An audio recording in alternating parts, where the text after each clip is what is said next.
Halo teman-teman, jumpa lagi dengan aku, Linda. Kita lanjut ke bab 3B ya.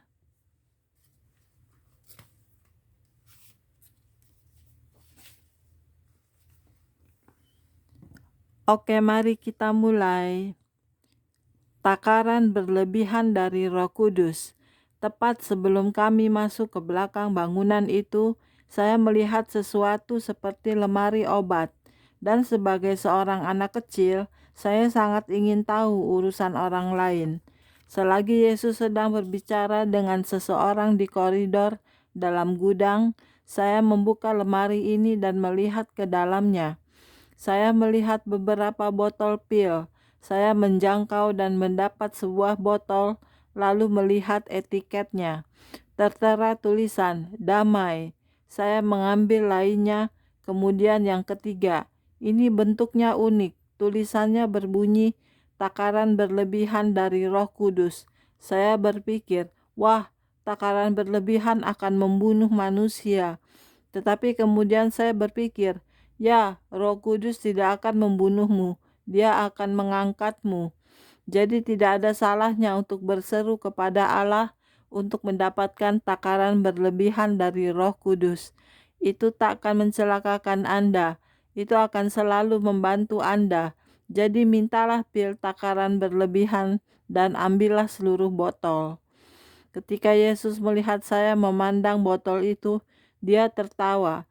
Bila dia tertawa, maka Anda akan menyaksikan suatu pemandangan yang menyenangkan. Dia bersandar ke belakang dan tertawa terbahak-bahak. Anda akan menyangka bahwa dia akan roboh akibat tertawa, karena dia sangat bersemangat melakukannya. Itulah sebuah alasan mengapa dia begitu kuat. Dia tertawa keras sekali. Ketahuilah, sukacita dari Tuhan ialah kekuatannya. Kemudian kami berjalan melalui pintu lain dan melihat para malaikat bekerja sangat sibuk, pergi ke kiri dan ke kanan, mengambil arsip-arsip dari lemari arsip yang besar, melakukan ini, memeriksa itu, berlari ke sini, memberikan sesuatu kepada malaikat ini, melakukan itu, dan mereka bahkan tidak memperhatikan Yesus atau saya. Mereka sangat sibuk. Karena adanya arsip-arsip itu, maka saya sebut ruang ini ruang arsip. Yesus berjalan mendekati sebuah lemari arsip, menarik keluar selembar arsip dan menyerahkannya kepada saya. Di luar tertera nama saya, Kenneth Robert Lyerden. Saya membukanya. Di dalamnya terdapat semua kebutuhan dan keinginan saya terdaftar dalam prioritasnya. Kebutuhan saya pertama-tama, karena itulah yang terpenting, dan kemudian keinginan saya yang dapat ditunda. Itu didaftarkan dari hari pertama hidup saya sampai hari kematian saya. Saudara, malaikat pengawal Anda bukan lagi milik Allah, melainkan milik Anda, dan Anda mempunyai hak untuk berbicara kepadanya. Semua nabi sepanjang zaman Alkitab berbicara kepada para malaikat. Daniel dalam buku Daniel pasal 10 berbicara dengan malaikat-malaikat, dan kita dapat melakukan hal yang serupa. Daniel sendirilah seorang pria dalam Alkitab yang berbicara dengan dua penghulu malaikat, Mikail dan Gabriel. Kedua penghulu malaikat itu datang dan berbicara kepada Daniel, dan dia mengajukan pertanyaan-pertanyaan kepada mereka. Seseorang akan selalu berkata, bila orang-orang berbicara dengan malaikat-malaikat, maka mereka akan mencetuskan agama-agama yang aneh. Namun jika kita dipimpin oleh roh kita akan sanggup membedakan mana yang benar dan salah. Iblis dapat memasukkan apapun yang dipunyai oleh Allah. Anda akan kenal suara Allah dan Anda akan kenal suara si jahat. Ada perbedaan antara suara-suara tersebut. Cara memperoleh kebutuhan dan keinginan Anda. Jika Anda berjalan menurut hukum-hukum dan aturan-aturan Allah, malaikat Anda akan terbang ke surga, mencabut arsip Anda dan menyerahkannya kepada Allah. Jika Anda telah melakukan segala sesuatu yang Anda tahu harus dilakukan sebatas kemampuan Anda, Allah tak punya pilihan. Dia harus memenuhi kebutuhan Anda.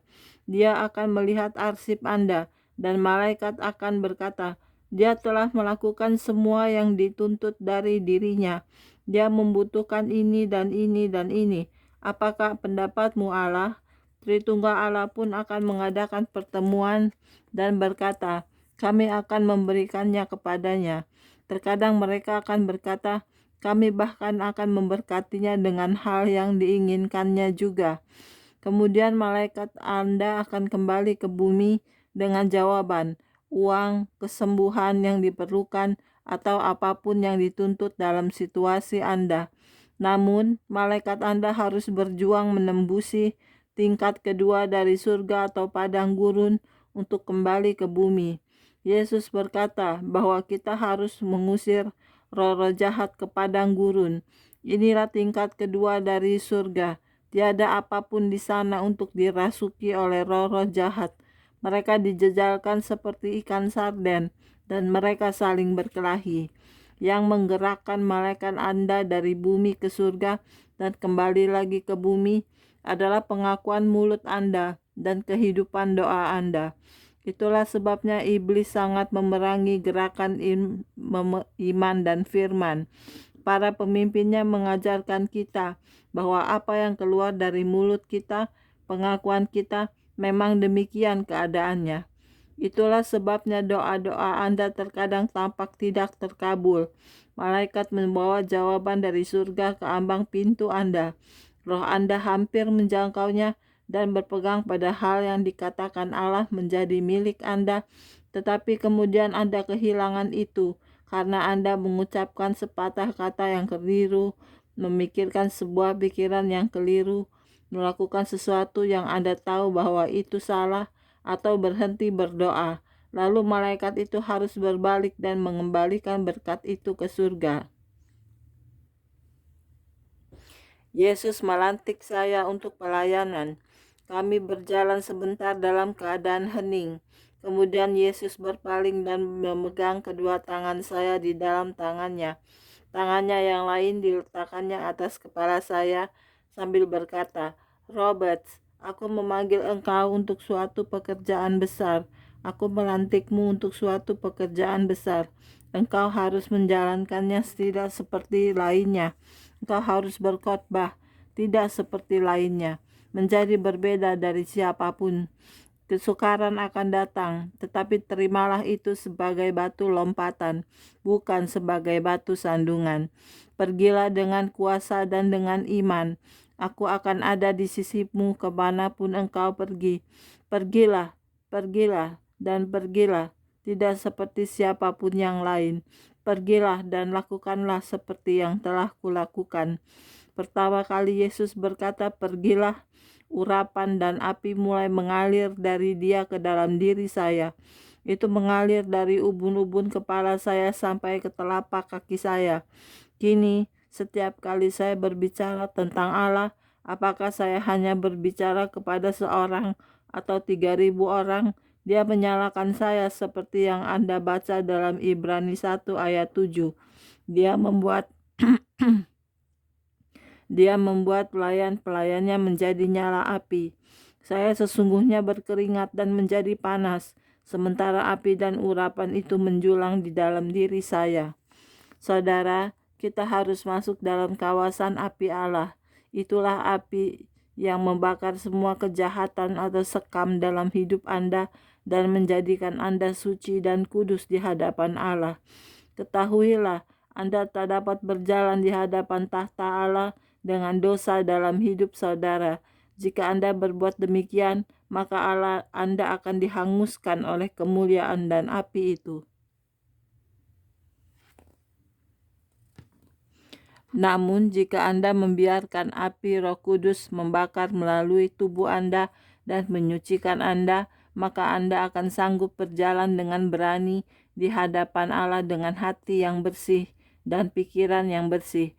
Anda akan tahu bahwa Anda dapat berjalan masuk ke hadirat-Nya tanpa dibinasakan.